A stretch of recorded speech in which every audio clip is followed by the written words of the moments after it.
जंगल के सब जानवर उसके नाम से कांपते थे। काला भेड़िया न किसी का दोस्त न किसी का रिश्तेदार।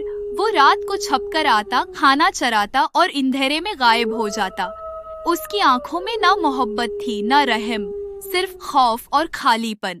गांव के किनारे एक बूढ़ी हरनी रहती थी जिसका नाम नूरो था। उसने अपनी सारी जिंदगी मेहनत से गुजारी थी और उसका बचाया हुआ अनाज था सिर्फ एक मिठी। मगर काले भेड़िए ने आधी रात को वो भी चरा लिया। नूरो के आंसू जमीन पर गिरे, मगर काले भेड़िए ने पीछे मुड़कर न देखा। काला भेड़िया जंगल की गहरी गार में अकेला बैठा था। चराया हुआ खाना सामने रखा था, मगर वो खा न सका।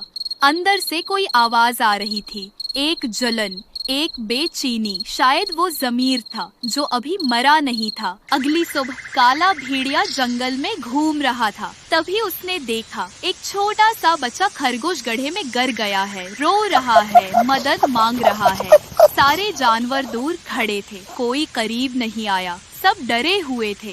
काले भेड़िए का दिल पहली बार हिला। उसने कदम आगे बढ़ाया। काले भेड़िए ने अपना बड़ा पंजा नीचे बढ़ाया और बच्चा खरगोश को बाहर निकाला।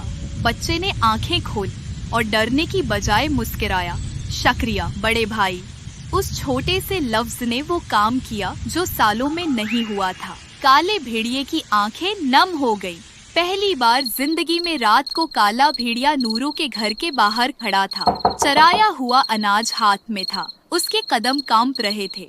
जालिम कभी वापस नहीं जाते, मगर आज वो जाना चाहता था। नूरो आपा, मैंने गलती की थी, ये आपका है।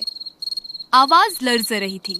ये अल्फाज शायद पहली बार उसके मुन्ना से निकले थे। नूरो ने कुछ देर खामोशी से देखा, फिर उसने आहिस्ता दरवाजा खोला और काले भेड़िए का पंजा थाम लिया। बेटा, जो पशीमान हो जाए अल्लाह उसे कभी रद्द नहीं करता। वो अल्फाज जंगल में गूंजे और काले भेड़िए का सीना फट गया। अगले दिन से काला भेड़िया बदल गया था। उसने अपना फटा हुआ काला लिबास उतारा और सादा सफेद कपड़ा पहना। वो हर सुबह जंगल में निकलता और जानवरों की मदद करता। जो नाम कभी डर का सबब था, अब वो नाम मोहब्बत से लिया जाने लगा। एक दिन पुराने दुश्मन लोमड़ ने आकर कहा, तुम बदल नहीं सकते, तुम हमेशा बरे रहोगे। जंगल के जानवर रख कर देखने लगे, क्या काला भेड़िया वापस बदल जाएगा? मगर भेड़िए ने सिर्फ मुस्कुराया और कहा, मैं वो नहीं जो था, अल्लाह ने मुझे नई राह दी है।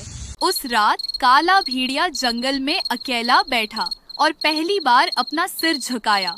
आसमान की तरफ देखा, सितारे चमक रहे थे जैसे अल्लाह का करम बरस रहा हो। आंखों से आंसू बह रहे थे, मगर ये दर्द के नहीं, शुक्र के आंसू थे। या अल्लाह, तेरा शुक्र है, तूने मुझे बचा लिया। सुबह हुई। जंगल में पहली बार इतनी रोशनी थी। नूरो आपा ने भेड़िए को गले लगाया और बाकी जानवरों ने भी एक एक करके आकर मिले। छोटा खरगोश भाग कर आया और कहा, बड़े भैया आए, बड़े भैया आए। और उस रोज जंगल में पहली बार वाकई ईद थी।